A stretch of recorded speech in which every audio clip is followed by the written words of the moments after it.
আল্লাহ পাক একটা সুসংবাদ দিয়েছেন, ইয়া আইয়ুহাল্লাযীনা আমানু, হে মুমিনগণ, ওয়ালা তাহিনু ওয়ালা তাহজানু, তোমরা হীনবল হয়েও না, দুশ্চিন্তাগ্রস্ত হয়েও না, ওয়া আনতুম লা আলাউনা, তোমরাই বিজয়ী হবে ইনশাআল্লাহ, ইন কুনতুম মুমিনিন, যদি প্রকৃত অর্থে তোমরা মুমিন হয়ে থাকো, যদি তোমরা প্রকৃত অর্থে মুমিন হয়ে থাকো তোমরাই বিজয়ী হবে ইনশাআল্লাহ, হীনবল হয়েও না, দুশ্চিন্তাগ্রস্ত হয়েও না। আল্লাহ পাক আরও আয়াতে বলেছেন, তোমরা কি ভেবেছো এমনি এমনি জান্নাতে চলে যাবে? যতক্ষণ না আল্লাহ পাক তোমাদেরকে পরীক্ষা করছেন, যতক্ষণ না আল্লাহ পাক দেখে নিচ্ছেন কে তোমাদের মধ্যে সবর করনেওয়ালা আর প্রচেষ্টা চালানেওয়ালা, তোমরা কি ভেবেছো এমনি এমনি জান্নাতে চলে যাবে? যে পরিস্থিতির মধ্যে আছি এখান থেকে পুরোপুরি উত্তরণ সম্ভব না, ফুল স্টপ। যা দেখছেন ফিতনা ফাসাদ, যা দেখছেন ব্যক্তিগত জীবনে, পারিবারিক জীবনে, সোশ্যালি, ইকোনমিক্যালি, জিওপলিটিক্যালি, এই ফিতনা ফাসাদগুলো থেকে পুরোপুরি রিকভার করা এখন সম্ভব না। এবং এটা আইএমএ জাহিলিয়াতের সেই জাহিলিয়াতগুলোকে হার মানাচ্ছে দিন দিন। এখানে নবী সাল্লাল্লাহু আলাইহি ওয়াসাল্লামের সিরাত বা জীবনী এটা ঘেটে দেখবেন তিনি কিভাবে সমাজ সংস্কার করেছেন, ওটাই পথ পদ্ধতি, এর বাইরে কোনো পথ নাই। আর একটা দিন যাবে আর আপনার কাছে মনে হবে গতকালটা আজকের দিনের চেয়ে ভালো ছিল। যত দিন যাবে আলামাতুস সাআহ, আখিরুজ জামানের সাইনগুলো আরও প্রকাশিত হতে থাকবে। মানুষ মারা যাবে, মানুষ বেশি বেশি মরবে, মহামারীতে হোক, হত্যাকাণ্ডে হোক, যুদ্ধে হোক, মানুষ মরবে বেশি বেশি সামনে। উলামায়ে কেরামের সংখ্যা কমতে থাকবে, জাহেলদের সংখ্যা বাড়বে। যত দিন যাবে আল্লাহর প্রাকৃতিক গজবগুলো বাড়বে, ভূমিকম্প বলেন, মহামারী বলেন, জলোচ্ছ্বাস বলেন, ভূমিধস বলেন, আকৃতি পরিবর্তন বলেন, এগুলো বাড়বে। যতদিন যাবে হালাল রিজিক সংকীর্ণ হবে, জিনা বাড়বে, মাদক বাড়বে, মানুষ জিনা করবে হালাল মনে করে, মাদক খাবে হালাল মনে করে। যতদিন যাবে মেয়েদের সংখ্যা বাড়বে, পুরুষরা কমতে থাকবে, এবং ছেলেরা মেয়ের পোশাক পরে ঘুরবে, মেয়েরা ছেলের পোশাক পরে ঘুরবে। যতদিন যাবে ফাংশনাল জায়গাগুলোতে মেয়েরা চলে আসবে, ছেলেরা পিছিয়ে পড়বে। যতদিন যাবে যুদ্ধ বিগ্রহ বাড়বে, এবং সামনের যুদ্ধগুলো প্রথম ওয়ার্ল্ড ওয়ার, সেকেন্ড ওয়ার্ল্ড ওয়ারকে হার মানাবে। আজকে আমরা সমসাময়িক প্রেক্ষাপট সম্পর্কে কিছু আলোচনা করার চেষ্টা করব ইনশাআল্লাহ তাআলা। ওয়া মা তাওফীকি ইল্লা বিল্লাহ আলাইহি তাওয়াক্কালতু ওয়া ইলাইহি উনীব। সবচেয়ে বড় কথা হচ্ছে এই সিচুয়েশনের মধ্যে মুসলিমদের করণীয় কি, এই বিষয়গুলো ফোকাস করার চেষ্টা করব ইনশাআল্লাহ তাআলা। ওয়া মা তাওফীকি ইল্লা বিল্লাহ আলাইহি তাওয়াক্কালতু ওয়া ইলাইহি উনীব। যারা ফটো তুলতে এসেছেন বা ভিডিওতে ব্যস্ত হতে এসেছেন বা অন্য কোনো কারণে এসেছেন, অন্য কোনো উদ্দেশ্যে এসেছেন, আল্লাহর ওয়াস্তে এখান থেকে বাসায় চলে যান। বাসায় গিয়ে কম্বলের নিচে শুয়ে থাকেন, শুয়ে ইউটিউবে লেকচার দেখেন। এই মজলিস আপনাদের জন্য নয়, এই মজলিস তাদের জন্যে, সেই দিন পাগল মানুষদের জন্যে যারা এখানে এসেছে কষ্ট স্বীকার করে দূর দূরান্ত থেকে, যাতে দিনের দুটো ভালো কথা শুনতে পারে, জানতে পারে, আমল করতে পারে। আল্লাহ পাক তাদেরকে কবুল করুন, আমিন। এই যে শুরুতে এই কথাটা বলে দিলাম, দেখবেন আলোচনা শেষ হওয়া মাত্রই কিছু মানুষের আচরণ দেখে মনে হবে আমি হচ্ছি চিড়িয়াখানার প্রাণী। আর এই কাজগুলো করে করে দিন দিন এই জমিন থেকে, বাংলার জমিন থেকে আলেম ওলামাদের সংখ্যা আমরা কমিয়ে দিয়েছি। এই কমন সেন্সটুকু নাই যে এই কাজগুলো করলে ওলামায়ে কেরামের ক্ষতি হয়, লাভ হয় না। ডে বাই ডে বাংলার জমিন থেকে আলেম ওলামা কমে যাচ্ছে। ওই যে কমে গেল ওলামায়ে কেরাম, তাদের জায়গা কি আপনি নিতে পারবেন? যে একজন আলেম হারিয়ে গেলেন, ওই জায়গা কি আপনি নিতে পারবেন? 20 বছর পড়াশোনা করতে হবে আপনাকে, তারপরেও ওই জায়গায় যেতে পারবেন কিনা সন্দেহ আছে। ওলামায়ে কেরাম, ইসলামের দায়ী যারা, এরা কি চিড়িয়াখানার প্রাণী? এত বাড়াবাড়ি করতে হবে কেন? এত বেশি আইওয়াজ শোডাউন কেন করতে হবে? আমরা শৃঙ্খলা শিখব কোরআন থেকে এবং হাদিস থেকে, এবং সুশৃঙ্খল জাতি হব। আল্লাহ পাক তৌফিক দেখ। আরেকটা সবচেয়ে মারাত্মক বিষয় হচ্ছে, যেটা অডিয়েন্স বুঝে না, আমি ফিল করছি, সেটা হলো যার কলবের মধ্যে এক জাররা পরিমাণ রিয়া বা অহংকার থাকবে, আসলে শব্দটা হবে অহংকার, যদিও রিয়া থেকেই অহংকারের উৎপত্তি হয় বা অহংকার থেকে রিয়ার উৎপত্তি হয়, একই কথা। যার অন্তরে সরিষা পরিমাণ অহংকার থাকবে সে ব্যক্তি জান্নাতে যাবে না। আর এই রিয়া এবং অহংকারের এক্সাম্পল প্রিয় নবী মুহাম্মদ সাল্লাল্লাহু আলাইহি ওয়াসাল্লাম এভাবে দিয়েছেন যে একটা অন্ধকার রাতে কালো পাথরের উপরে কালো পিঁপড়া যদি হেঁটে যায়, এটা যত সূক্ষ্ম, রিয়া এবং অহংকার ততই সূক্ষ্ম। নিজের অজান্তেই নিজের মধ্যে চলে আসবে, আপনি বুঝতেও পারবেন না। উমর ইবনুল খাত্তাব রাদিয়াল্লাহু আনহু তিনি যদি একটা দিনই মজলিসে যেতেন আর আশপাশের মানুষগুলো এমন করত যেমনটা আমাদের দেশে করা হয়, আপনাদের কি ধারণা তিনি সবাইকে চুমু খেতেন? উমর ইবনুল খাত্তাব রাদিয়াল্লাহু আনহু ইসলামের দ্বিতীয় খলিফা, জান্নাতে সার্টিফিকেট প্রাপ্ত সাহাবী,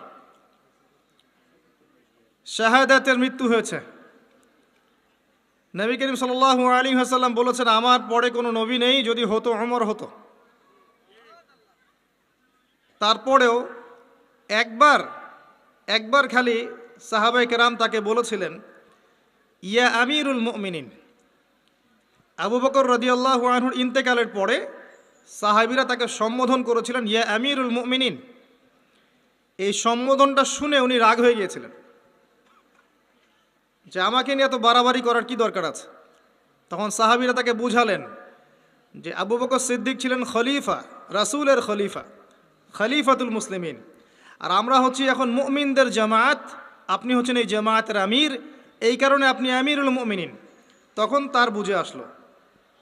এই হলো ওমর রাদিয়াল্লাহু আনহুর চরিত্র।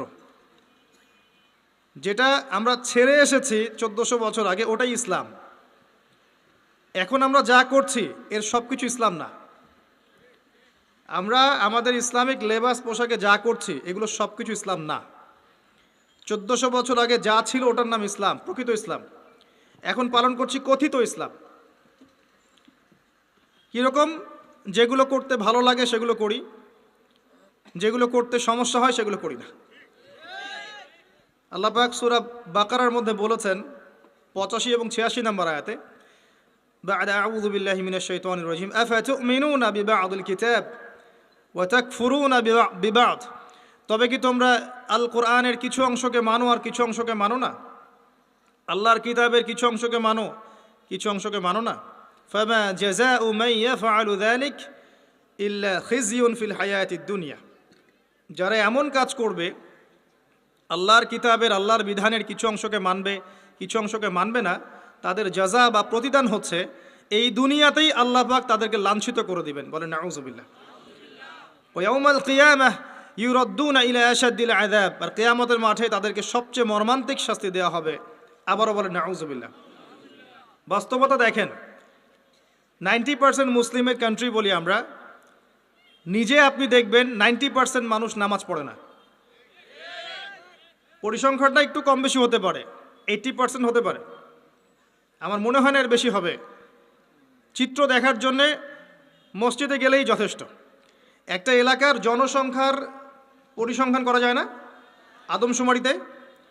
আপনি হিসেব করে দেখেন যে আপনার এই উপজেলা বলেন বা জেলা বলেন, এটা কোন জায়গায় আমি ঠিক বলতে পারছি না আর কি,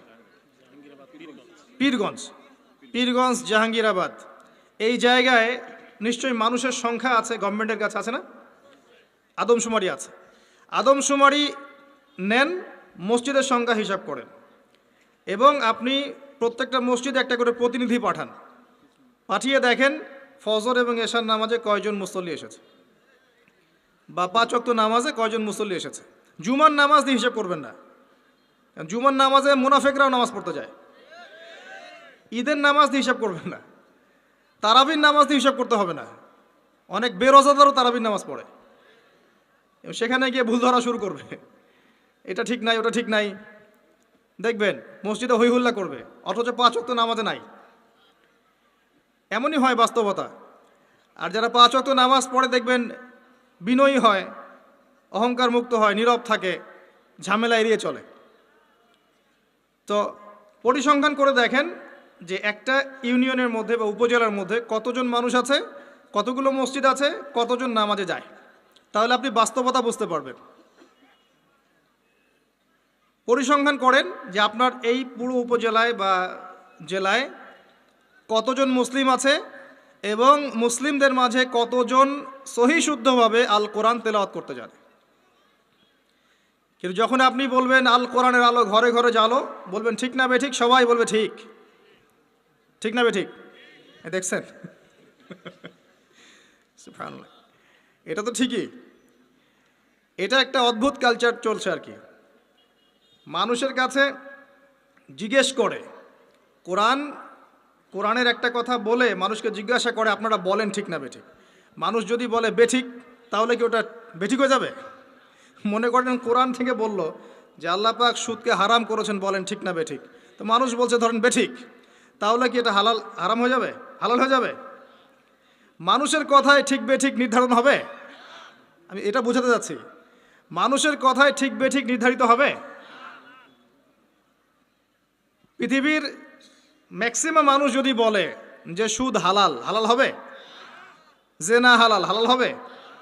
মদের লাইসেন্স দেওয়া যাবে? একটা আল্লাহর বান্দা যদি দাঁড়িয়ে বলেন যে মদ হারাম, সুদ হারাম, জেনা হারাম, সেটা হারাম থাকবে না? এটা আল্লাহ পাকের বিধান। তো যখন আপনি অডিয়েন্সকে বলবেন আল কোরআনের আলো ঘরে ঘরে জ্বালো, আপনারা সবাই রাজি আছেন? বলবে হ্যাঁ সবাই রাজি আছে। প্রত্যেকের ঘরগুলো ঘুরে দেখেন, প্রত্যেকটা ঘরে একটা করে মানুষ পান কিনা যে পবিত্র কোরআন বিশুদ্ধ করে তেলাওয়াত করতে জানে। আর কতটুক বিশুদ্ধ হয়, আমাদের এই ভাইদের মতো আলেমদের কাছে আসবেন, তেলাওয়াত শোনাবেন, তারাই বলে দিবে কতটুক শুদ্ধ হয়। কথা কি বুঝতে পারছেন? আমি আপনাকে বাস্তবতা আগে দেখাচ্ছি, মুসলিমদের করণীয়তে পড়ে যাচ্ছি। আর আপনি মাথায় রাখেন, আমরা বলি যে এটা 90% মুসলিমের দেশ। এবার আসেন, যারা কোরআন পড়া জানে বা যারা হাফেজে কোরআন হয়েছে বা যারা জীবনে অন্তত কোরআনটা বিশুদ্ধ করে তেলাওয়াত করা শিখেছেন, তাদের মধ্যে কত পার্সেন্ট মানুষ কোরআনের অর্থটা জানে? এটা আবার একটা পরিসংখ্যানের বিষয়। যারা মাদ্রাসা ব্যাকগ্রাউন্ডে পড়েন তাদের কথা ডিফারেন্ট, কিন্তু বাংলাদেশে প্রচুর মানুষ, কয়েক কোটি মানুষ কিন্তু জেনারেল ব্যাকগ্রাউন্ড থেকে আমরা পড়াশোনা করে বের হই। তাদের মধ্যে কতজন মানুষ কোরআন জীবনে পড়েছে, অর্থ বুঝেছে, বা 10টা-20টা সূরা মুখস্থ করেছে? খুঁজে বের করেন। 20-30 বছর পড়াশোনা করেও দেখবেন ওযুর ফরজ কয়টা জানে না, নামাজের ফরজ কয়টা জানে না, যাকাতের নিসাব বলতে পারবে না। জিজ্ঞাসা করেন এখন আরবি কোন মাস চলছে, বলতে পারবে না। কোনো সম্পর্কই নাই দিনের সাথে। সম্পর্ক এতটুকু, জুমার দিনে যেতে হয়, মসজিদে যাই, ইমাম সাহেব আরবি দিয়ে জানে কী কী বলে, শুনি, 2 রাকাত নামাজ পড়ে খোরমা দেয়, নিয়ে চলে আসি। সমস্যাটা এরকম আর সংস্কৃতি।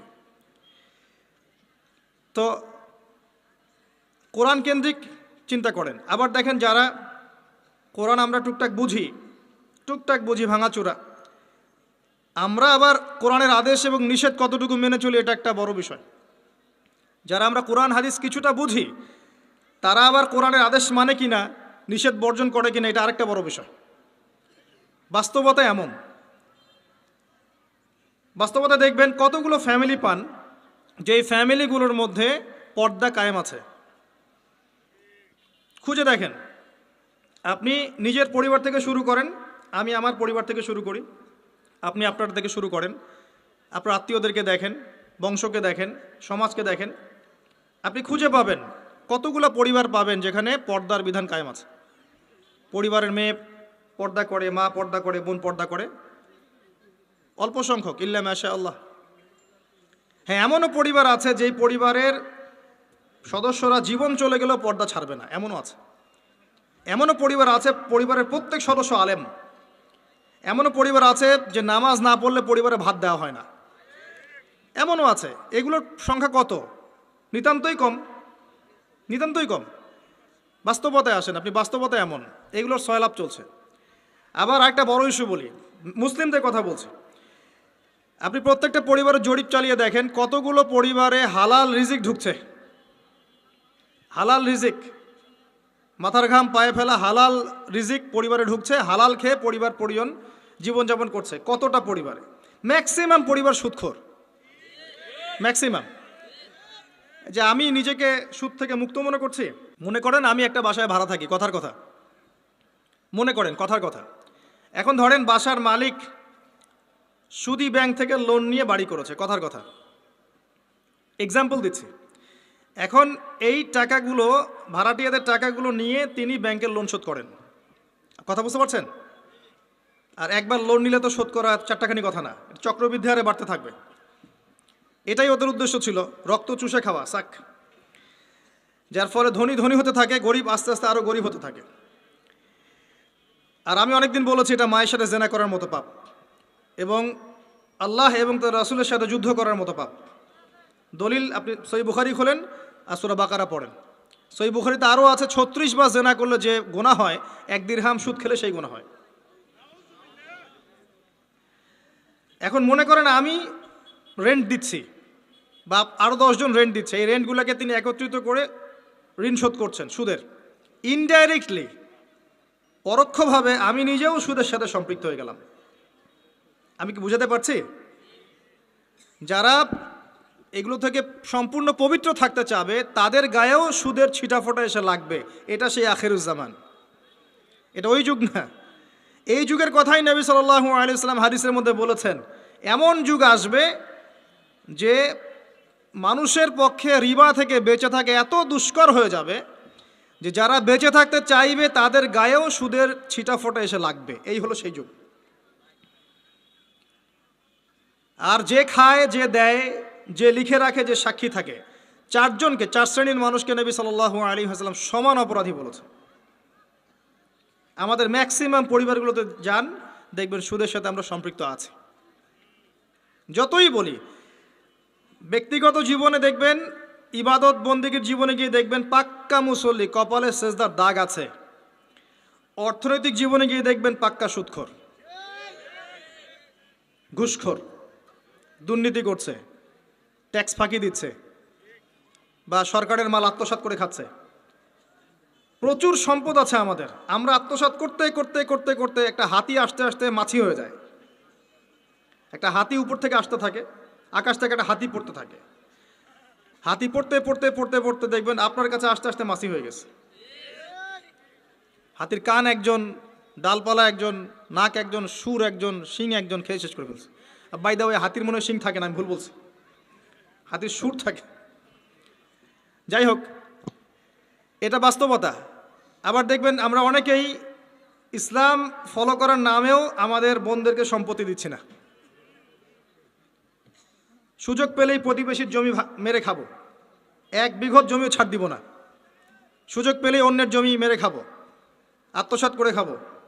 দেখা যাবে যে একটা জিনিস মানুষের প্রাপ্য, সেটাকে আমি ঘুরিয়ে ফিরিয়ে নিজের পকেটে ঢুকিয়ে ফেলেছি। চাকরিতে যাবেন, টেবিলের নিচ দিয়ে টাকা না দিলে আপনার জব হবে না।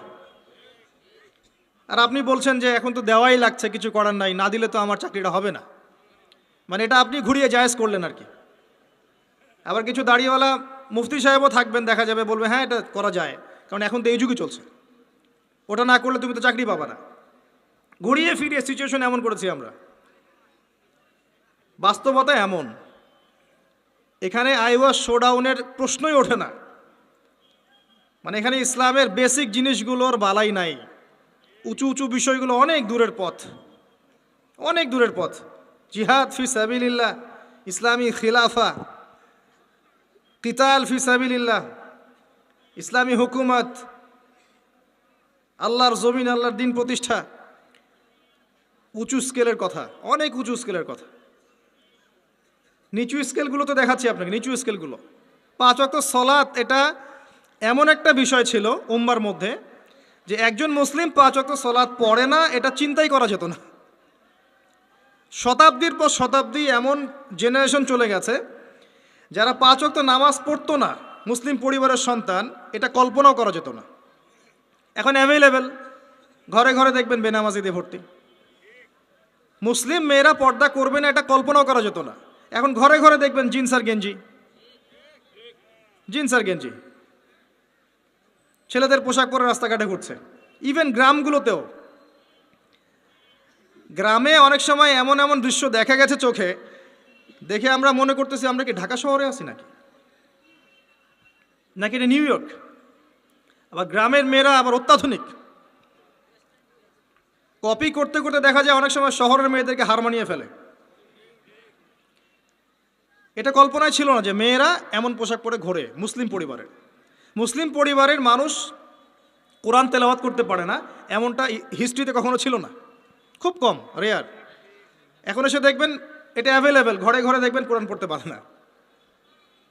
কোরআন তেলাওয়াতের কথা বলছি, এবারত তো অনেক দূরের কথা, এবারত বুঝতে তো আরও 10 বছর লাগবে। তারপরে হাদিসের কিতাব, ফিকহের বই, ইসলামের ইতিহাস, ইসলামিক অর্থনীতি, জিওপলিটিক্স, অনেক দূরের পথ। আমি শুধু নর্মাল কোরআন তেলাওয়াতের কথা বলছি, বিশুদ্ধ করে। একটা মক্তবের বাচ্চার যে যোগ্যতা, দেখবেন জেনারেল পড়ুয়া BBA করে বের হয়েছে, ওর সেই যোগ্যতা নাই কোরআনের ক্ষেত্রে। একটা মাদ্রাসার ছোট ক্লাসের বাচ্চা, ক্লাস 5-6-এ পড়ে, দেখবেন কোরআন যেভাবে পড়তে পারে, একজন বাইরে থেকে ডিগ্রি নিয়ে আসছে সেটা পড়তে পারে না। এরপরেও সে বলছে আমি শিক্ষিত, এবং সেখান থেকে পাশ করে এসে বলছে যে ইসলাম এই যুগে চলে না, ওই যুগে চলতো, পর্দার বিধানগুলো আসলে ওই যুগে ভালো ছিল, এই যুগে এগুলো চলে না, এটা এগিয়ে যাওয়ার যুগ, এটা কো এডুকেশনের যুগ, এবং এটা হচ্ছে ফ্রি মিক্সিংয়ের যুগ। ফ্রি মিক্সিং বোঝেন তো? নারী পুরুষ একসাথে চলবে, মাহারাম গায়রে মাহারাম একাকার, এটার নাম ফ্রি মিক্সিং। যেমনটা আপনার স্কুলে চলছেন, কলেজে চলছেন, ইভেন জব সেক্টরেও চলছেন, প্রতিটা সেক্টরেই চলছেন, ইভেন পলিটিক্যাল ক্ষেত্রেও চলছেন ফ্রি মিক্সিং। মিছিল করছেন, সামনে মহিলা, পিছনে আপনি, ফ্রি মিক্সিং। কোনো ওয়াজ মাহফিলে দেখলাম যে মহিলা এসে বক্তব্য দিচ্ছে, হ্যাঁ, পাশে আলেম বসে আছেন, চা খাচ্ছেন। আপনি কোথায় আছেন প্রিয় ভাই? বলতে থাকলে অনেক কষ্ট পাই, গলার ভয়েস উঁচু হয়ে যায়, অনেকের খারাপ লাগে। কিন্তু কিছু বিষয় না বললে হক আদায় হয় না, আল্লাহর কাছে জবাবদিহি করতে হবে তখন। এই জন্য কিছু বাস্তবতা আপনাকে বোঝানোর চেষ্টা করছি, এবং এর মধ্যে ইনশাআল্লাহ আমি কিছু সলিউশন আপনাকে দেওয়ার চেষ্টা করব, নিজেকে এবং আপনাকেও। আমি যা বলছি আল্লাহ পাক সবার আগে আমাকে আমল করার তৌফিক দান করুন, পরে আপনাদেরকে তৌফিক দান করুন। বলাটা অনেক সহজ, করাটা খুব কঠিন। আল্লাহ পাক এটাই বলেছেন সূরা সফের মধ্যে, লিমা তাকুলুনা মা লা তাফআলুন, তোমরা এমন কথা কেন বলো যা তোমরা নিজেরা করো না। কাবুরা মাকতান ইনদাল্লাহি আন তাকুলু মা লা তাফআলুন, আল্লাহর কাছে অত্যন্ত নিকৃষ্ট এই কাজটা যে তোমরা নিজেরা করো না কিন্তু মানুষকে বলবে। আমি মেরাজের সময় একটা হাদিস মনে করাই আপনাদেরকে। এখন মেরাজের সময় চলছে, আপনারা হয়তো মেরাজ পার করেছেন। তো এখানে নবী সাল্লাল্লাহু আলাইহি ওয়াসাল্লাম কিছু শাস্তি দেখে এসেছিলেন। তার মধ্যে একটা শাস্তি ছিল এমন যে এক শ্রেণীর মানুষের জিহ্বাকে আগুনের কেচি দিয়ে কেটে দেওয়া হচ্ছে। আমরা বলি নাউযুবিল্লাহ। নবী সাল্লাল্লাহু আলাইহি ওয়াসাল্লাম জিজ্ঞাসা করলেন এরা কারা? তাকে বলা হলো এরা আপনার উম্মতের সেই সব ব্যক্তি যারা ছিল উম্মতের বক্তা এবং দায়ী এবং আলেম, এই টাইপের মানুষ আর কি, যারা মানুষকে অনেক সুন্দর সুন্দর কথা বলতো, নিজেরা আমল করতো না। আল্লাহ পাক আমাদেরকে হেফাজত করুন। আমি অনেস্টলি বলছি, আমি যা জানি, যতটুকু আল্লাহ পাক আমাকে জ্ঞান দিয়েছেন, এর 30% আমি আপনাদেরকে বলতে পারি না, যা আমি জানি, আর আমি খুব কমই জানি। আপনি যত পড়াশোনা করবেন, যত বড় বড় আলেম ওলামার কাছে গিয়ে পড়ে থাকবেন, আপনি তত ফিল করবেন যে আপনি কিছুই জানেন না। আর আপনি যত চটি বই পড়ে মৌলানা হয়ে যাবেন, 2-4টা অনুবাদ পড়ে হাদিসের বলবেন আমি মুফতি হয়ে গেছি, তখন আপনার কাছে মনে হবে আমি অনেক জানি, আমার চেয়ে বড় জ্ঞানের কে আছে, আমি হকের ডিলার, আমি জান্নাতের ডিলার, আসো লিজ লাগলে নিয়ে যাও, ভাবখানা এরকম। তো আমি 30-40% বলতে পারি না, আর যতটুকু পারি তার মনে হয় 50-60% আমল করতে পারি না। যদি এখানে কোনো গজব আসে, আল্লাহ পাকের আল্লাহ না করুক, তাহলে সবার আগে উচিত হবে আমার এখান থেকে চলে যাওয়া, হয়তো আমার কারণেই গজবটা এসেছে। শোনেন, আমাদের সবাইকে বেসিক জিনিসগুলো ঠিক করতে হবে। আমি একটা আয়াত দিয়ে আপনাদেরকে সামনের দিকে নিয়ে যাচ্ছি। আল্লাহ রাব্বুল আলামিন বলেছেন, ইয়া আইয়ুহাল্লাযীনা আমানু, হে মুমিনগণ, আলাইকুম আনফুসাকুম, তোমরা নিজেদের নফসের খবর নাও, নিজেদের নফসকে ঠিক করো, নিজে ভালো হও। যেভাবেই আপনি ব্যাখ্যা করেন অর্থটা এমন, নিজে আগে ভালো হও, নিজের নফসকে ঠিক করো, নিজের নফসের খবর নাও। লা ইয়াদুররুকুম মান দাল্লা ইন ইহতাদাইতুম, তোমরা যদি হেদায়েতের উপর থাকো তাহলে অন্যরা যদি পথভ্রষ্ট হয়ে যায় তোমার কোনো ক্ষতি হবে না তোমাদের ইনশাআল্লাহ। ইলাল্লাহি মারজিউকুম জামিআন, তোমরা সবাই আল্লাহর কাছে ফিরে যাবে একদিন। ফায়ুনাব্বিউকুম, অতঃপর তিনি তোমাদেরকে জানিয়ে দিবেন, বিমা কুনতুম তা'মালুন, যে আমল তোমরা করতে। এই আয়াত দিয়ে মুফতি তকি উসমানী, আল্লামা তকি উসমানী দামাত বারাকাতহু, তার একটা কিতাব আছে তাসাউফ ও আত্মশুদ্ধি, এই পুরো বইটা তিনি একটা আয়াত দিয়ে লিখেছেন এবং তিনি বোঝাতে যাচ্ছেন যে এই আয়াতের মধ্যে সমস্যা এবং সমাধান দুটোই আছে। উম্মার সমস্যা এবং সমাধান দুটোই আছে। সমস্যা কি? আল্লাহ পাক যে বলেছেন আলাইকুম আনফুসাকুম, তোমরা নিজেদেরকে ঠিক করো, আগে নিজেদের নফসকে ঠিক করো। আমরা উল্টা কাজ করি, নিজেকে ঠিক না করে মানুষকে ঠিক করতে চাই।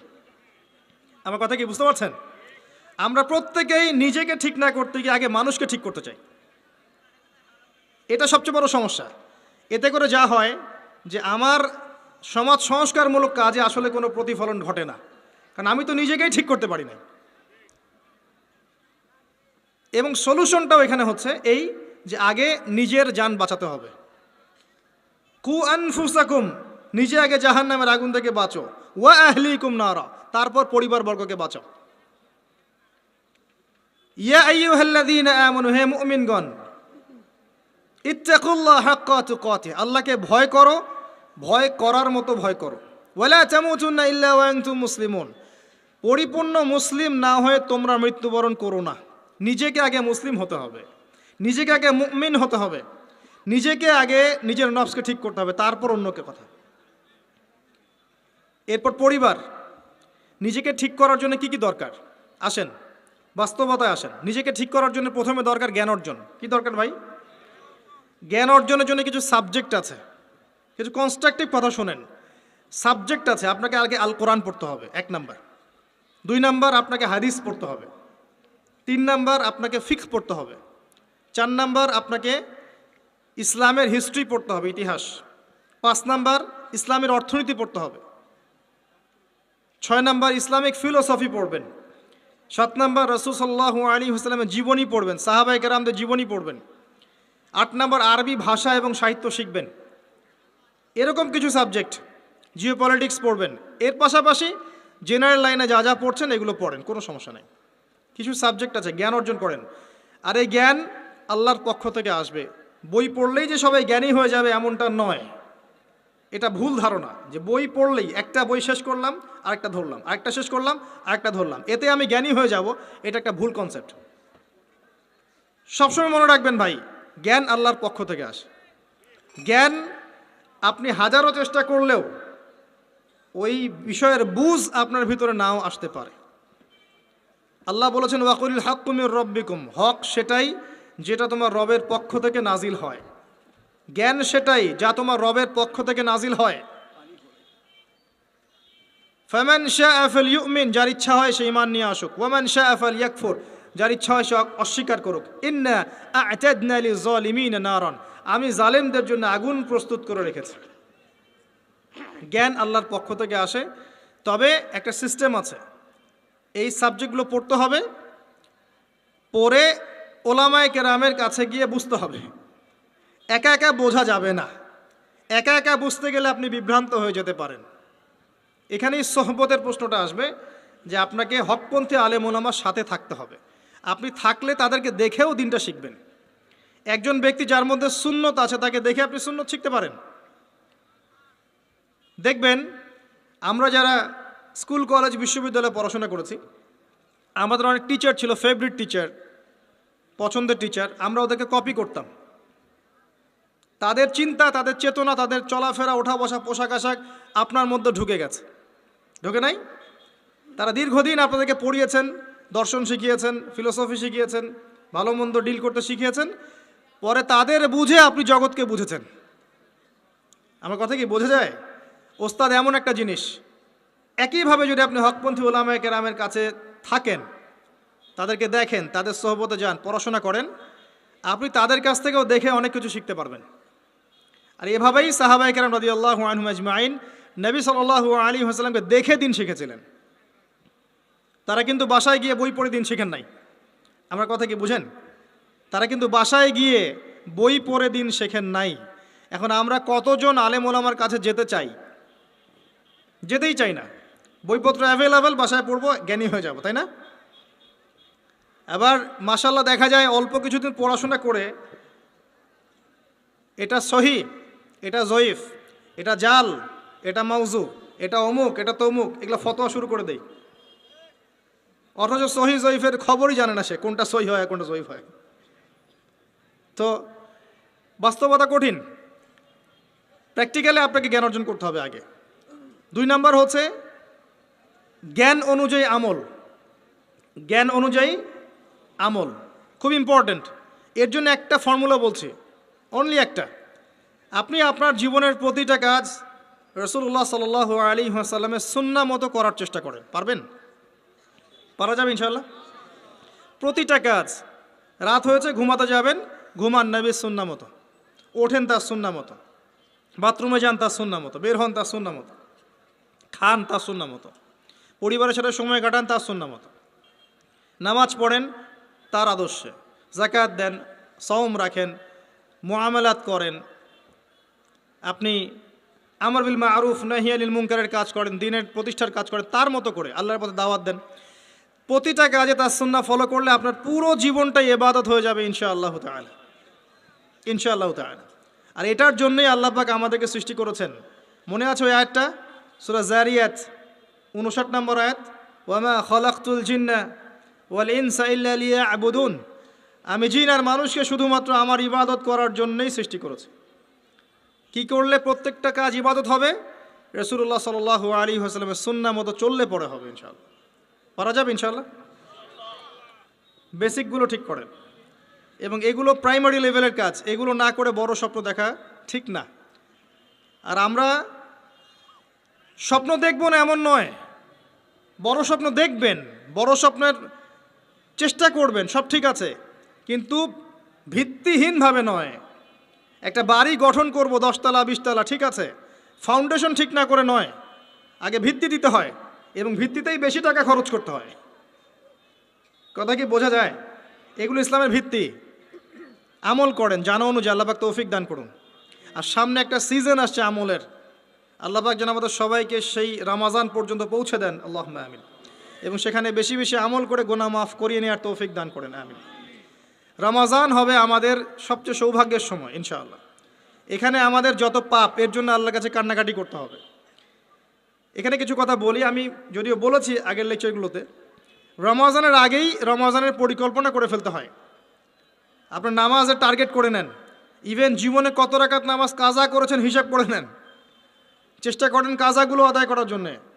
যদিও বা খালেস তওবা করলে আল্লাহ মাফ করে দিতে পারেন, তারপরে অনেক স্কলার বলেছেন যদি কেউ আদায় করতে চায় সে করতে পারে, আল্লাহ খুশি হবেন ইনশাআল্লাহ। হিসাব করে দেখেন, আপনার 10 বছরের নামাজ কাজা আছে, 15 বছর 20 বছরের নামাজ কাজা আছে। কি করবো এগুলো নামাজের? আল্লাহর কাছে মাফ চাবো, ইনশাআল্লাহ আল্লাহ মাফ করে দিবেন, এটা একটা অপশন। যদি না করেন, এই নামাজগুলোর কাফফারা কে দিবে? এই নামাজগুলো কি টাকা পয়সা হিসেব করে হুজুরকে খাওয়ালে হবে? এখন এক নতুন একটা সুন্নত বের হয়েছে আর কি, মানুষ মারা গেলে হুজুরকে ডেকে বলে আমার আব্বা 10 বছর নামাজ পড়ে নাই, হুজুর কত টাকা দিলে নামাজগুলো কাজা হবে? হুজুরও বলে হ্যাঁ, প্রত্যেক নামাজের জন্য যদি 500 করে দেন, আমি ওয়াক্ত ওয়াক্ত হিসাব করে পড়ে দিব। তো এদিকে 2 দিক থেকে তার লাভ, সে অর্থ পেল, নামাজ পড়লো, তার নিজের নেকি হলো, তার বাবার কিছুই হলো না। তো এভাবে কি হবে? আদায় করতে হবে। আরেকটা সহজ বুদ্ধি আছে, একটা না 2টা, আল্লাহ পাক আমাদেরকে তৌফিক দান করুন। জামায়াতে নামাজ পড়া। যখন আপনি জামায়াতে 1 ওয়াক্ত নামাজ পড়ছেন, আপনি 25 বা 27 ওয়াক্তের নেকি পাচ্ছেন। এখানে আপনি ক্যালকুলেশন মিলাতে পারবেন। একটা হচ্ছে বেশি বেশি নফল নামাজ পড়া, ফরজের ঘাটতিগুলো আল্লাহ পাক নফল দিয়ে পূরণ করবেন ইনশাআল্লাহ। আরেকটা অপশন আছে, ওমরা করা। কেন বললাম ওমরা করা? ওমরা করতে গেলে আপনি কাবা ঘরে হারামে নামাজ পড়বেন, আবার যদি আপনি মদিনা জিয়ারত করতে যান, সেখানেও কিন্তু নববীতে নামাজ পড়বেন। সেখানে 1 রাকাত নামাজ পড়লে আপনি 1000 রাকাতের নেকি পাচ্ছেন, নাকি ভাই ঠিক বলছি না? এক রাকাতে নববীতে এক রাকাতে 1000 না 50,000, দুটো হাদিস আছে। যাই হোক, অনেক বেশি নাকি হবে। আর হারামে 1 লাখ, হারামে 1 রাকাত পড়লে 1 লক্ষ নাকি হবে। তো ওখানে হারামে যদি আমি 2 রাকাত নামাজ পড়ি বা একটা ফরজ পড়ি তাহলে 1 লাখ ফরজ হচ্ছে। কথা কি বুঝতে পারছেন? এটা একটা অপশন কাফারা দেয়ার। আল্লাহ পাক আমাদেরকে তৌফিক দান করুন, আমিন। তো নিজের আমল নামার হিসেব করতে হবে।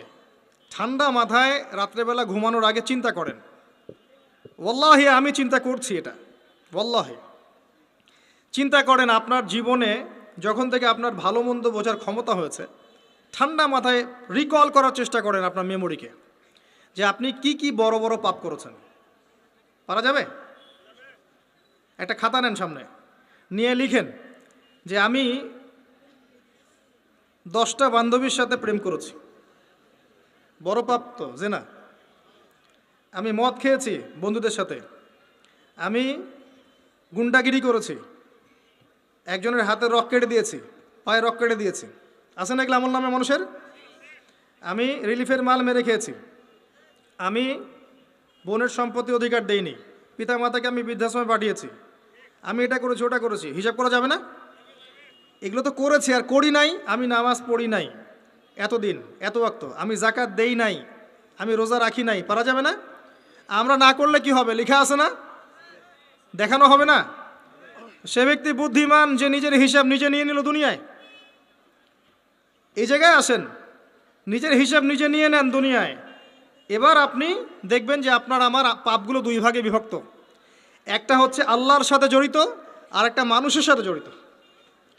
তো আল্লাহর সাথে যেগুলো জড়িত, ইনশাআল্লাহ 2 রাকাত নামাজ, অনলি 2 রাকাত নামাজ, ওযু করে এসে মুখলেসভাবে আদায় করে চোখের পানি ফেলে দিয়ে শেষ রাতে আল্লাহকে বলা, আল্লাহ আমি এই পাপ করেছি, আল্লাহ আমাকে মাফ করে দাও। আল্লাহ রাব্বুল আলামিনের জন্য একটা মুহূর্তের ব্যাপার, আপনার সমস্ত পাপকে আল্লাহ পাক নেকি দিয়ে পরিবর্তন করে দিবেন ইনশাআল্লাহ। সূরা ফুরকানের শেষের দিকে আছে, ইল্লা মান তাবা ওয়া আমানা ওয়া আমিলা আমালান সালিহান ফাউলাইকা ইউবাদদিলুল্লাহু সাইয়্যাতিহিম হাসানাত। যারা তওবা করবে, ঈমান নিয়ে আসবে এবং আমলে সালেহ করবে, আমি আল্লাহ তাদের সমস্ত গুনাহগুলোকে নেকি দিয়ে পরিবর্তন করে দিব ইনশাআল্লাহ। আর এক শ্রেণীর পাপ পাবেন, সেটা হলো বান্দার সাথে জড়িত। এটা আল্লাহর কাছে মাফ চেয়ে লাভ নাই। আমাকে এসে বলতে হবে, ভাই আপনাকে গালি দিয়েছি, মাফ করে দেন। আমার আপনার কাছে গিয়ে বলতে হবে, ভাই আপনার গীবত করেছি, আমাকে মাফ করে দেন। আপনি আরেক ভাইয়ের কাছে গিয়ে বলবেন, ভাই আপনার টাকা আমি মেরে খেয়েছিলাম, টাকা নেন, শোধ করে নেন। প্রতিবেশীকে বলতে হবে, ভাই জমি নিয়ে নেন, জমি আমি মেরে খেয়েছিলাম। জনগণের সামনে এসে বলতে হবে, এই যে চালের বস্তা তোমাদের ছিল, আমি মেরে খেয়েছি, নিয়ে নাও। এত সহজ না। না হলে এগুলো কিয়ামতের মাঠে জমা থাকবে এবং পুলসিরাতে তারা দাঁড়িয়ে থাকবে। যখন আপনি আমি অনেক নেকি নিয়ে উঠবো, আল্লাহ পাক বলবেন, নেকি দিয়ে দাও। কেন দিব? কারণ অমুককে গালি দিয়েছো, অমুকের টাকা নিয়েছো, ফেরত দাওনি, অমুকের কাছ থেকে অমুককে অপবাদ দিয়েছো, অমুকের সম্পত্তি মেরে খেয়েছো, অমুকের জমি মেরে খেয়েছো, ইত্যাদি ইত্যাদি। এখন তোমার নেকি দিয়ে ওদেরকে শোধ করো। তোমার আমল নামা থেকে নেকি সব চলে যাবে, আর ওর আমল নামা থেকে গুনাহ আপনার আমল নামায় চলে আসবে। বলে নাউযুবিল্লাহ। আল্লাহ পাক পরকালে আমাদেরকে যেন বান্দার সাথে জড়িত হক নিয়ে না ওঠান, আমিন। একটা দোয়া করতে পারেন, আল্লাহুম্মা কফিনি বিহালালিকা আন হারামিক ওয়া আগনিনি বিফদলিকা আম্মান সিওয়াক। আশা করা যায় আল্লাহ পাক আপনার দুনিয়ার ঋণ দুনিয়ায় শোধ করে দিবেন ইনশাআল্লাহ। কি দোয়া বললাম? আল্লাহুম্মা কফিনি বিহালালিকা আন হারামিক ওয়া আগনিনি বিফদলিকা আম্মান সিওয়াক। হিসনুল মুসলিম বইটা পড়েন, পাবেন ইনশাআল্লাহ। তো যেটা বলছিলাম প্রিয় ভাইয়েরা, সামনে সিজন আছে, আমল নামা হিসেব করে নেন, রমাদান মাসটাকে কাজে লাগান।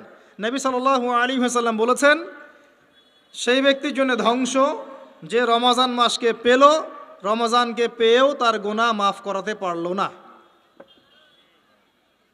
নবীর নাম শুনে আমরা কেউ দরুদ পড়লাম না।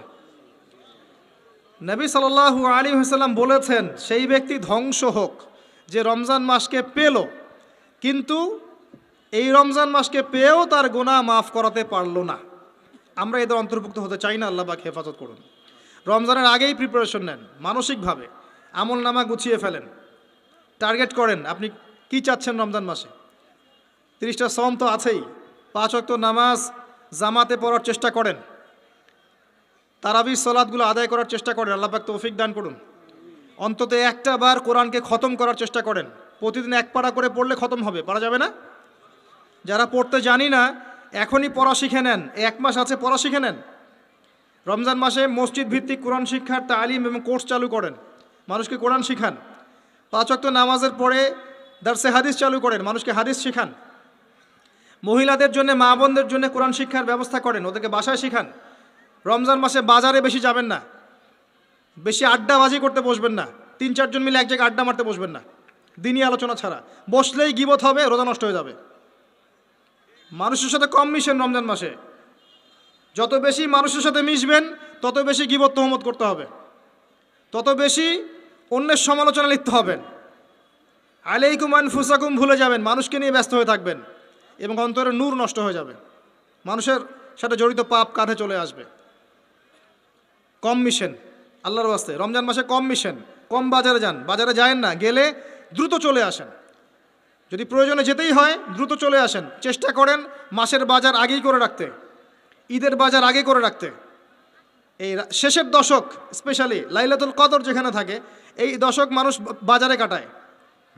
বাঙালি মুসলিম এই দশকটা বাজারে কাটায়, ইল্লা মাশা আল্লাহ। আর মা বোনদের তো খবর নাই, এরা তো মার্কেটেই বেশি ঘুরে বেড়াবে দেখবেন। আর এত বেশি ইফতারের আইটেম করতে যায় না যে এই খাওয়ার পিছনেই আপনার সময় চলে যায়। যদি সারাদিন রোজা রাখার পরে 10টা আইটেম নিয়ে বসে ইফতার করতে, আসলে রোজা আমাকে আত্মশুদ্ধি শেখাইলো না। সেহেরিতে যদি 20টা আইটেম থাকে, মনে হয় এটা আমার জীবনের শেষ খাওয়ার, খাইতে পারবো না, তাহলে সমস্যা। এই রোজা আমার কোনো আত্মশুদ্ধি করবে না। কথাগুলো খারাপ লাগতে পারে কিন্তু বাস্তব। আপনি রমজান মাসকে ফিকির করেন, রমজানের ফিকির করেন। এই রমজান মাসে জাকাতগুলো দিয়ে দেন। জাকাত দিবেন না, এলাকার না, দেশের অর্থনীতি সমৃদ্ধ হবে না। জাকাত, শুধু জাকাত দেন, অনলি জাকাত। দেখবেন ইকোনমিক সেকশনে দিন দিন উন্নতি করছি আমরা। জাকাত সবাই দিতে শুরু করেন, দেখবেন সমাজে একটা মানুষ খুঁজে পাবেন না যে না খেয়ে মারা যায়, ইনশাআল্লাহ তাআলা। আল্লাহ পাক এর মধ্যেই ইসলামিক ইকোনমিক্স রেখেছেন। ধনীর সম্পদে গরিবের হক। এটাতে করে সম্পদ ঘুরতে থাকবে হাত থেকে হাতে, হাত থেকে হাতে। এতে করে সবাই খেয়ে পড়ে বাঁচবে। যখন আপনি সুদে যাবেন তখন এক শ্রেণীর মানুষ খাবে, আর এক শ্রেণীর মানুষ দরিদ্রতার অতল তলে চলে যাবে। এটা বাস্তবতা। এটা দেশের ক্ষেত্রে না, বিশ্বের ক্ষেত্রেও দেখবেন বিশ্বের একটা শ্রেণী দিন দিন ধনী হচ্ছে, আর একটা শ্রেণী দিন দিন গরিব হচ্ছে। কারণ কি জানেন? রিবা, সুদ। রমজানের এই ফিকিরগুলো করেন। আল্লাহ পাক তৌফিক দান করুন যেন এই রমজানে আমরা আমাদের সমস্ত গুনাহগুলোকে মাফ করিয়ে নিতে পারি, আমিন। এবং বেশি বেশি সামর্থ্য থাকলে দিনের দাওয়াতি কাজ করেন রমজান মাসে, মানুষকে আল্লাহর দিকে ডাকেন। আইওয়াশ করতে যায় না, শোডাউন করেন না, ভিতরে ভিতরে দাওয়াতি কাজ করেন দিনের জন্য, ইসলামের জন্য। আল্লাহর জমিন, আল্লাহর দিনটা যেন প্রতিষ্ঠিত হয়। এবং এতিমের ভরণ পোষণের দায়িত্ব নেন, বিধবার খোঁজ খবর নেন, অসহায় যারা বৃদ্ধ বৃদ্ধা আছে এদের পাশে দাঁড়ান, সাদাকাতুল ফিতরগুলো দিয়ে দেন। রমজান মাসে সবাই সাম্যের হাত বাড়ান, আল্লাহর ওয়াস্তে রমজানটাকে কাজে লাগান। কে জানে এরপরে রমজান নাও পেতে পারেন। আর বিশ্বে যা শুরু হয়েছে, কোন দিন যে বিশ্ব পারমাণবিক বোমার মধ্যে চলে যায় আল্লাহ ভালো জানেন, আল্লাহ ভালো জানেন। এটা সম্ভাবনা নাই এমন নয়, সমূহ সম্ভাবনা আছে, সমূহ সম্ভাবনা। দেখতে থাকেন কি হতে থাকে ফিউচারে। এবার আসেন, আমি যে কথাগুলো বলছিলাম, জ্ঞান অর্জনের পরে আমল, এরপরে হচ্ছে আপনার আত্মশুদ্ধি। আত্মশুদ্ধির কয়েকটা মাধ্যম আমি বলে দেই। বেশি বেশি কোরআন তেলাওয়াত, বেশি বেশি আল্লাহর জিকির, বেশি বেশি মৌতের স্মরণ, বেশি বেশি পরকালের ফিকির। পারা যাবে ইনশাল্লাহ। এবং কম কম কথা বলা, কম কম খাওয়া, কম কম ঘুমানো, কম কম মানুষের সাথে মেশা। পারা যাবে? এগুলো আত্মশুদ্ধির জন্য দরকার আছে। এবং আত্মশুদ্ধিওয়ালা মানুষদের সোহবতে গিয়ে থাকা পারা যায়? আল্লাহ পাক তৌফিক দান করুন। এরপরে আসবেন বেসিক কাজে। আপনার ইকোনমি হালাল কিনা দেখেন। হারাম রিজিককে ঘরে ঢুকতে দিয়েন না, সুদকে ঢুকতে দিয়েন না। আল্লাহর ওয়াস্তে হাত জোর করে অনুরোধ করছি, সুদকে ঢুকতে দিয়েন না, ছেড়ে দেন। আল্লাহ আপনার রিজিকের দায়িত্ব নেবেন। ওয়ারযুকুহু মিন হাইসু লা ইয়াহতাসিব, এমন উৎস থেকে আল্লাহ আপনাকে রিজিক দিবেন আপনি কল্পনাও করতে পারবেন না। আপনি মনে করেন না রিজিকের মালিক আপনি নিজেই, সুদ না খেলে আপনি রিজিক পাবেন না, এমনটা ভাবেন না। এটা ভাবার নাম হলো শিরক। এটা শোনেন, যখন আপনি মনে করছেন যে এটা ছাড়তে আমি পারবো না, যদি আমি ছেড়ে দেই আমার পরিবার চলবে না, আমি চলতে পারবো না, মানে আপনি মনে করছেন রিজিকের মালিক আপনি নিজেই। এটা শিরক। আল্লাহর উপর তাওয়াক্কুল করে ছেড়ে দিতে পারলে দেখবেন আল্লাহ আপনাকে বেহিসাব রিজিক দেবে ইনশাআল্লাহ। এটা আপনি কল্পনা করতে পারবেন না। মিন হাইসু লা ইয়াহতাসিব, আপনার কল্পনার বাহির থেকে আল্লাহ রিজিক দিবেন ইনশাআল্লাহ।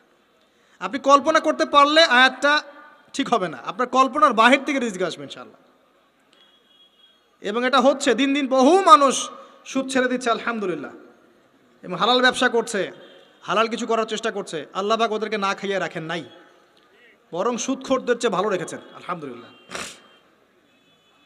চেষ্টা করেন এরপরে বেসিক পরিবারের আদর্শ ঠিক করার জন্য। পরিবারে কালিমা থাকবে, কি থাকবে? লা ইলাহা ইল্লাল্লাহ, তাওহীদ থাকবে। পরিবারের সুন্নত থাকবে, পরিবারে তালিম থাকবে, পরিবারের মধ্যে পর্দা থাকবে। এবং এগুলো বাস্তবায়নের চেষ্টা আমরা করব। যদি এরপরে পরিবারবর্গ না শোনে, আপনি আসহাবুল কাহাফ হয়ে যান। কথা বোঝা যায়? যদি বলতে বলতে বুঝাতে বুঝাতে দাওয়াত দিতে দিতে আপনি ক্লান্ত হয়ে যান, কিছুতেই মানুষ আপনার পরিবারবর্গ কথা না শোনে, সেপারেট পরিবার গঠন করেন, আলাদা পরিবার গঠন করেন, একা থাকেন, সুসম্পর্ক বজায় রাখেন, যার যার হক তাকে তাকে দিয়ে দেন, কিন্তু আপনি আলাদা পরিবার গঠন করেন, নিজে একা থাকেন।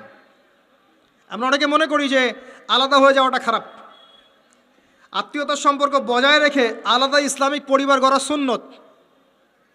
কথা কি বোঝাতে পারছি না? আত্মীয়তার সম্পর্ক বজায় থাকবে, যার যার হক তাকে তাকে আপনি দিবেন, দিয়ে আপনি স্বতন্ত্র আদর্শ ইসলামিক পরিবার গড়বেন, এটা সুন্নত।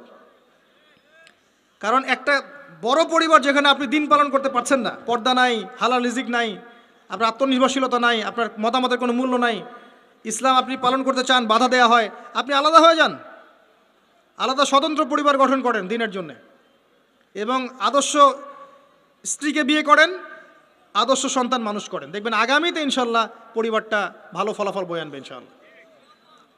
কিছু করার নাই, ইসলামের জন্য আমাকে স্বার্থপর হতে হবে। ইসলামের জন্য স্বার্থপরতার সুযোগ আছে। যখন দাওয়াত দিতে দিতে বোঝাতে বোঝাতে মানুষ একবারে ক্লান্ত হয়ে যায়, তখন নূহ আলাইহিস সালাম পর্যন্ত বলেছেন, রব্বি আন্নী মাগলুবুন ফান্তাসির, আল্লাহ আমি পরাজিত হয়ে গেছি, আমাকে সাহায্য করো। আল্লাহ পাক প্লাবন নামিয়ে দিয়ে সবাইকে ধ্বংস করে দিয়েছেন। লূত আলাইহিস সালাম শেষমেশ তার স্ত্রীকে ছেড়ে চলে গেলেন। নূহ আলাইহিস সালাম তার সন্তানকে রেখে চলে গেলেন। মুহাম্মদ সাল্লাল্লাহু আলাইহি ওয়াসাল্লাম তার চাচাদেরকে রেখেই চলে গেলেন মদিনায়, হিজরত করলেন। চাচার ইসলাম কবুল করলো না। আবু লাহাব করেছে? করে নাই। ইভেন আবু তালেব, যিনি দীর্ঘদিন নবী সাল্লাল্লাহু আলাইহি ওয়াসাল্লামকে সাপোর্ট দিয়েছেন, সর্বশেষে গিয়ে কালিমা পড়তে বলেছেন নবী সাল্লাল্লাহু আলাইহি ওয়াসাল্লাম, তিনি কালিমা পড়েন নাই, বলেছেন আমি আব্দুল মুত্তালিবের ধর্মের উপরেই থাকলাম। কি হলো তাহলে? ইচ্ছা করে কাউকে হেদায়েত দেয়া যায়? আল্লাহর পক্ষ থেকে হেদায়েত আসে। আসহাবুল কাহফ সমাজে টিকতে পারলেন না, গুহায় চলে গেলেন। আল্লাহ পাক 309 বছর ঘুম পাড়িয়ে রাখলেন, আবার জীবিত করলেন। তারা কি জান্নাতি নন? ইব্রাহিম আলাইহিস সালাম বাবাকে এত নসিহত করলেন, বাবা বলল বের হ বাসা থেকে, না হলে মাথা ফাটিয়ে দেবো রজম করে একবার। উনি চলে গেলেন, সাথে একজন তার স্ত্রী সারা আলাইহিস সালাম, তাকে নিয়ে চলে গেলেন প্যালেস্টাইন। এই বেসিক কাজগুলো করেন প্রিয় ভাইরা। আর আল্লাহ পাক আমাদেরকে কিছু প্রতিভা দিয়েছেন, কাউকে জান, কাউকে মাল, কাউকে লিখার ক্ষমতা, কাউকে বলার ক্ষমতা। আল্লাহ পাক যাকে যে প্রতিভা দিয়েছেন, এই প্রতিভাটাকে আপনি দিনের কল্যাণে ব্যয় করেন। যদি একটা মসজিদ করতে পারেন করেন, একটা মাদ্রাসা করতে পারেন করেন, একটা শিক্ষা প্রজেক্ট করতে পারেন করেন, একটা ইসলামিক এনজিও করতে চান করেন, এতিমদের দায়িত্ব নেন, কোনো প্রজেক্ট করেন, মানবতার সেবামূলক কোনো কাজ করেন, পলিটিক্সে থেকে ভালো কিছু করতে চান করেন, পলিটিক্সে থেকে যদি ভালো কিছু করতে পারেন সেটাও করেন। মানে আপনি যেখানে আছেন সেখান থেকে দিনের জন্য কিছু করেন, পারবেন না? একজন মানুষ ধরেন একটা এলাকার রাজনৈতিক নেতা, তার পক্ষে কি পসিবল না ইসলামের জন্য কাজ করা, মানুষের ভালো করা? সম্ভব না? পসিবল, এবং অনেক ক্ষেত্রে আমার চেয়ে বেশি পসিবল। একজন আলেম, তার জন্য কি এইসব মঞ্চে বসে দিনের কথা বলা সম্ভব না? মানুষকে দিনের পথে ডাকা সম্ভব না? একজন মসজিদের মুতাওয়াল্লি, তার জন্য কি মসজিদটা আবাদ করা সম্ভব না? একটা মাদ্রাসার প্রতিষ্ঠাতা, তার জন্য কি মাদ্রাসা আবাদ করা সম্ভব না? আমাদের প্রত্যেককে আল্লাহ পাক কিছু না কিছু সুযোগ দিয়েছেন, ওগুলোকে ফাইন্ড আউট করে আল্লাহর ওয়াস্তে যে কয়দিন বেঁচে থাকবো দিনের জন্য কিছু করে কবরও যাই, ইনশাল্লাহ জান্নাত পাওয়া যাবে। এগুলো বাস্তব কথা, প্র্যাকটিক্যাল কথা। আর একটা কথা মনে রাখবেন, আল্লাহ পাক বলেছেন নাসুল্লাহ ফানাসিয়াহুম, যারা আল্লাহকে ভুলে যাবে আল্লাহ ওদেরকে ভুলে যাবেন। যারা আল্লাহকে ভুলে যায় আল্লাহ তাদেরকে ভুলে যান। ইন্নাল্লাহা লা ইউগাইয়িরু মা বিকওমিন হাত্তা ইউগাইয়িরু মা বিআনফুসিহিম। একটা কওম যতক্ষণ তার অবস্থা পরিবর্তনের চেষ্টা করে না, আল্লাহ পাক ওই কওমের অবস্থা পরিবর্তন করেন না। ইন তানসুরুল্লাহ ইয়ানসুরকুম ওয়া ইউসাব্বিত আকদামাকুম। তোমরা যদি আল্লাহর দ্বীনকে সাহায্য করো তবেই আল্লাহ তোমাদেরকে সাহায্য করবে, তোমাদের পদযুগল দৃঢ় রাখবে। আমি আবার বলছি শোনেন, তোমরা যদি আল্লাহর দ্বীনকে সাহায্য করো তবেই আল্লাহ তোমাদেরকে সাহায্য করবে। এমনি এমনি সাহায্য আসবে না, আসবে না, কখনোই না। এভাবে ঘাপটি মেরে বসে থাকলে আর সবাই খারাপ হয়ে গেছে, আমি ভালো, নিজে বাঁচলে বাপের নাম, অথবা সমাজটা পচে গেছে, এখন আর কিছু করা যাবে না, এইসব চিন্তা করে যারা কম্বল দিয়ে মুড়ি দিয়ে শুয়ে থাকবে তারাও ধ্বংস হয়ে যাবে এক সময়। ধ্বংস হওয়ার সময় ওরাও বাদ থাকবে না, ওরাও ধ্বংস হয়ে যাবে। তো আল্লাহর দ্বীনকে সাহায্য করেন যার যতটুকু ক্ষমতা আছে, প্রতিভা আছে, আল্লাহ পাক সামর্থ্য দিয়েছেন। আল্লাহ পাক একটা সুসংবাদ দিয়েছেন, ইয়া আইয়ুহাল্লাযীনা আমানু, হে মুমিনগণ, ওয়ালা তাহিনু ওয়ালা তাহজানু, তোমরা হীনবল হয়ো না, দুশ্চিন্তাগ্রস্ত হয়ো না। ওয়া আনতুম লা আলাউনা, তোমরাই বিজয়ী হবে ইনশাআল্লাহ। ইন কুনতুম মুমিনিন, যদি প্রকৃত অর্থে তোমরা মুমিন হয়ে থাকো, যদি তোমরা প্রকৃত অর্থে মুমিন হয়ে থাকো তোমরাই বিজয়ী হবে ইনশাআল্লাহ। হীনবল হয়ো না, দুশ্চিন্তাগ্রস্ত হয়ো না। আল্লাহ পাক আরও আয়াতে বলেছেন, তোমরা কি ভেবেছো এমনি এমনি জান্নাতে চলে যাবে? যতক্ষণ না আল্লাহ পাক তোমাদেরকে পরীক্ষা করছেন, যতক্ষণ না আল্লাহ পাক দেখে নিচ্ছেন কে তোমাদের মধ্যে সবর করনেওয়ালা আর প্রচেষ্টা চালানেওয়ালা, তোমরা কি ভেবেছো এমনি এমনি জান্নাতে চলে যাবে? সো এগুলো হচ্ছে বাস্তব কথা। এবার আসেন, এখন আমরা যে পরিস্থিতির মধ্যে আছি এখান থেকে পুরোপুরি উত্তরণ সম্ভব না, ফুল স্টপ। যা দেখছেন ফিতনা ফাসাদ, যা দেখছেন ব্যক্তিগত জীবনে, পারিবারিক জীবনে, সোশ্যালি, ইকোনমিক্যালি, জিওপলিটিক্যালি, এই ফিতনা ফাসাদগুলো থেকে পুরোপুরি রিকভার করা এখন সম্ভব না। এবং এটা আইএমএ জাহিলিয়াতের সেই জাহিলিয়াতগুলোকে হার মানাচ্ছে দিন দিন। এখানে নবী সাল্লাল্লাহু আলাইহি ওয়াসাল্লামের সিরাত বা জীবনী এটা ঘেঁটে দেখবেন তিনি কিভাবে সমাজ সংস্কার করেছেন, ওটাই পথ পদ্ধতি, এর বাইরে কোনো পথ নাই। আর একটা দিন যাবে আর আপনার কাছে মনে হবে গতকালটা আজকের দিনের চেয়ে ভালো ছিল। যত দিন যাবে আলামাতুস সাআহ, আখিরুজ জামানের সাইনগুলো আরও প্রকাশিত হতে থাকবে।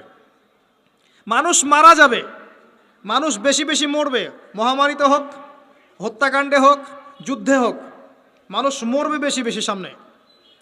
উলামায়ে কেরামের সংখ্যা কমতে থাকবে, জাহেলদের সংখ্যা বাড়বে।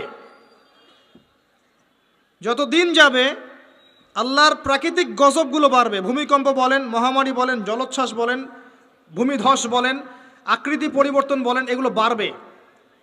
যত দিন যাবে হালাল রিজিক সংকীর্ণ হবে, জিনা বাড়বে, মাদক বাড়বে, মানুষ জিনা করবে হালাল মনে করে, মাদক খাবে হালাল মনে করে।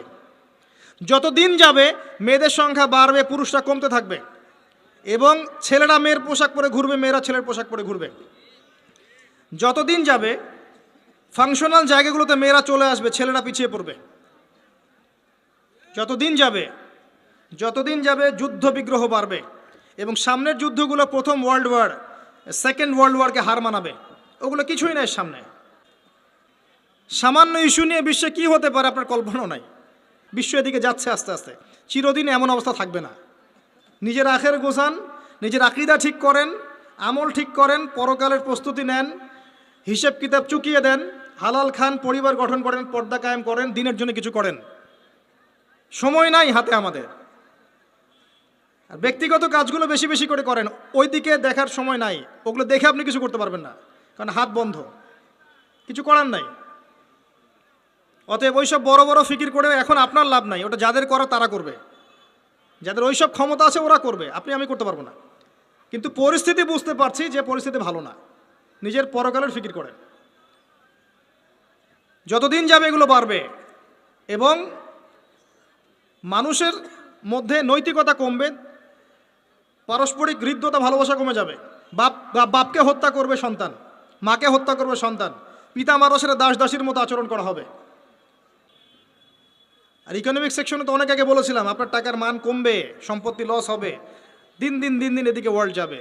কি করবেন? ওই যে কাজগুলো বলেছি, বেসিক কাজগুলো ঠিক করেন। আল্লাহর ওয়াস্তে প্রথমে তওবা করে আল্লাহর দিকে ফিরে আসেন, আকীদা ঠিক করেন, আমল বেশি বেশি করার চেষ্টা করেন, সুন্নাহ মাফিক জীবনযাপন করেন, আল্লাহর ওয়াস্তে হালাল খান, হারামে যায় না, পারিবারিক আদর্শ সুন্দর করার চেষ্টা করেন, যদি কথা না শুনে একক পরিবার গড়ে তোলেন, সন্তান সন্ততিকে মানুষ করেন, আপনার জানমাল যা আছে এটা দিয়ে দিনের কোনো খেদমত করেন, চেষ্টা করেন দিনের কোনো কল্যাণ করার জন্য, যেটাকে নিয়ে আপনি আল্লাহর সামনে দাঁড়াবেন, আল্লাহ আমি মাজুর ছিলাম, এতটুকু করে তোমার কাছে এসেছি, আমাকে মাফ করে দাও। এর বেশি কিছু আমার বলারও নাই, আসলে আমাদের করারও আছে বলে আমার মনে হয় না। আল্লাহ পাক আমাদের সবাইকে কথাগুলো বোঝার তৌফিক দান করুন, এবং আমাদের সবাইকে আল্লাহ পাক আকীদা সংস্কার করার তৌফিক দান করুন, বেশি বেশি নেক আমল করার আল্লাহ পাক তৌফিক ইনায়েত করুন। আল্লাহ পাক আমাদের সবাইকে হালাল রিজিকের ব্যবস্থা করে দিন। আল্লাহ পাক আমাদের সবাইকে আদর্শ পরিবার গড়ার তৌফিক দান করুন। আল্লাহ রব্বুল আলামিন আমাদের যে যেখানে আছি সেখান থেকে দিনের খেদমত করার তৌফিক দান করুন। দুনিয়ার এই শেষ জামানার ফিতনা ফাসাদগুলো থেকে আল্লাহ পাক আমাদেরকে বাঁচিয়ে রাখুন, এবং বেঁচে থাকার জন্য আমাদের মনোবল তৈরি করুন, মানসিকতা তৈরি করুন। মুসলিমদের মাঝে আল্লাহ পাক ঐক্য দান করুন, ওলামায়ে কেরামের মাঝে আল্লাহ পাক ঐক্য দান করুন। আমাদের পলিটিক্যাল নেতাদেরকে আল্লাহ পাক হেদায়েত করুন। আল্লাহ পাক তাদের মধ্য থেকে ওমর হামজার মতো সাহাবীর মতো মানুষকে বের করুন। আল্লাহ পাক প্রশাসনকে হেদায়েত করুন, তাদেরকে আল্লাহ পাক ইসলামের পক্ষে কাজ করার তৌফিক দান করুন। আল্লাহ রাব্বুল আলামিন আমাদের মধ্যে যারা মারা গেছে আল্লাহ পাক সবাইকে মাফ করে দিন, যারা অসুস্থ আছে সবাইকে আল্লাহ পাক শেফায়ে কামেলা দান করুন। আমাদের পরবর্তী প্রজন্মটাকে আল্লাহ পাক ইসলামের জন্য কবুল করুন, আমিন। এই বলে আমি আমার সংক্ষিপ্ত আলোচনা শেষ করছি। আকুলু কওলি হাযা আস্তাগফিরুল্লাহ লি ওয়া লাকুম ওয়া লিসাইরিল মুসলিমিন। বারাকাল্লাহু লানা ওয়া লাকুম বিল আয়াতিল হাকীম। ইন্নাহু তাআলা জাওয়াদুন কারীমুন বার রাউফুর রহিম।